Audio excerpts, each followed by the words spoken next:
A lot of you, as you're coming in tonight, had the chance to meet him outside. A lot of you had the chance to have a photo with him outside. He has got some extraordinary stories to tell, and he's coming on this stage now to tell us just a few of them. Ladies and gentlemen, this man was the heavyweight champion of Ireland 7 times. Is this on? Ladies and gentlemen, this man was the heavyweight champion of Ireland 7 times. Oh, hello, welcome. That's the government. There you're here, good, that's nice. Ladies and gentlemen, he's been in over 60 movies. Ladies and gentlemen, this man fought Lennox Lewis. This man took Lennox Lewis all the way, went the distance with him, lost only on points, he was done. But, ladies and gentlemen, not just that, he also has a very special connection to Iron Mike. He was asked, would you like to go out and just have a quick spar with Mike Tyson as a young man? So he flew out. He was out there with Iron Mike, with Customato. He experienced the whole thing, and he stayed there for 2 more years in the Catskills. He knows everything there is to know about being in a ring with Mike Tyson. Mike Tyson himself called him the toughest white man on the planet. Ladies and gentlemen, please welcome Mr. Joe Egan!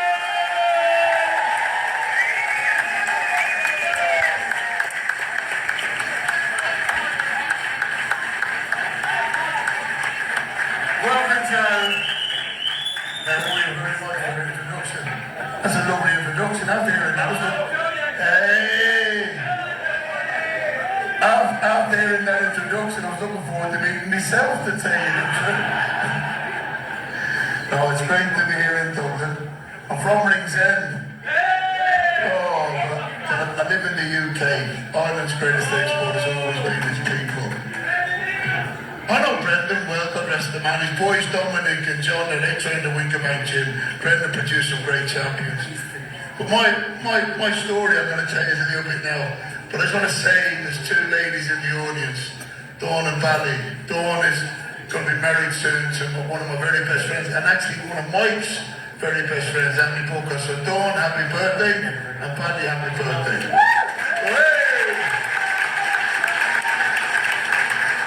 Also, there's a very personal friend of mine in the audience.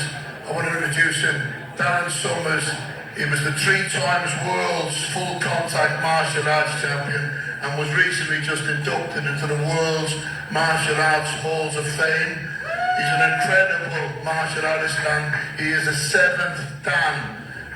What an achievement. So Darren, I'm glad you're my friend and on my side. Where are you, Darren? There he is, Darren Summers, right? He's an incredible martial artist. Listen, I found it hard enough blocking punches. To be blocking kicks as well, I wouldn't have fancied that. But yeah, my start in boxing, I started because I got bullied as a child. My dad worked in England. We went over to England to work. He worked on the building sites. We went to England to visit him, and I got bullied in England because I had the Irish accent. And I got my 2 front teeth knocked out on the day of name Holy Communion. I only ever had 1 tooth knocked out box, and I got 2 teeth knocked out by the bullies. So I picked up the English accent to mix in, and when I came home to Dublin, I got bullied in Dublin because I had the English accent. So I learned how to box, learned how to defend myself, never thinking I was going to win anything. I was just tough. All fighters have to be tough. You know, you play football, you play golf, you play basketball, you play tennis. You don't play the fight game. Martial arts, kickboxing, Muay Thai, cage, boxing. You're born with something to make you want to compete in that full contact sports. And that's courage. You can teach a person skills to fight, but if they don't have the courage to fight, they go and play games. I was born, like all fighters on the planet, with courage. And I never had much skill. I was just game. I tried my best, but that's all we can do in life, is to try our best, you know. Your best isn't good enough at least, you know you've tried your best. When I won 7 Irish titles, I couldn't believe that I'd achieved that. And then I got to go to America, Thank you for the compliment. Thank you for the compliment. Joe Fury must think I have skill because he won't fight me.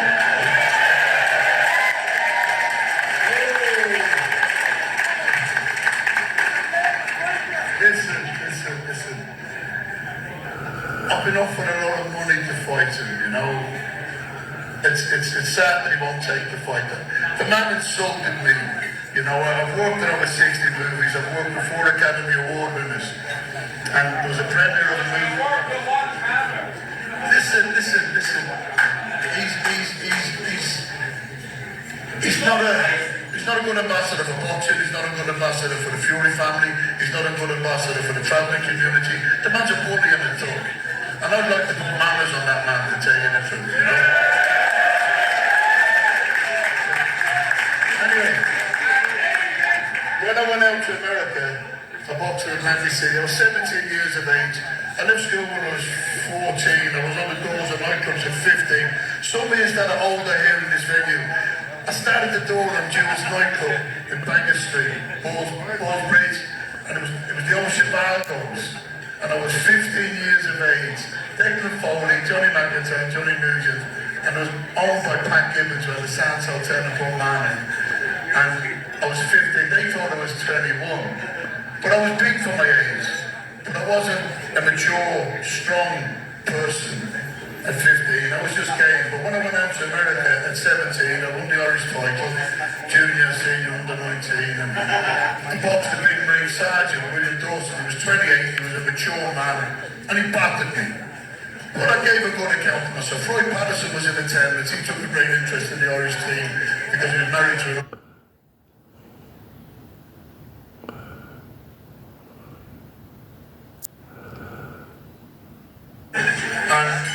it was an honour and a privilege to share the ring with that man because he achieved what every fighter dreams of achieving. He became the heavyweight champion of the world. I dreamed the dream, it wasn't good enough. What I was able to get was sparring with Mike. I took some savage beatings off Mike. The man made me cry so many times, hurt me so many times. And my mother used to speak to him on the phone. She said, "Oh, Mike," she said, "thank you so much for looking after my boy. He was battling the weekend with you."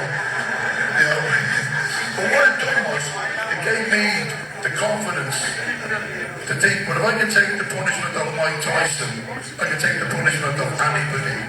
And when I fought Lennox Lewis, that was in my heart, in my head, because Mike gave me an inner strength, you know, and I am so proud, and I mean this, I'm not just saying this because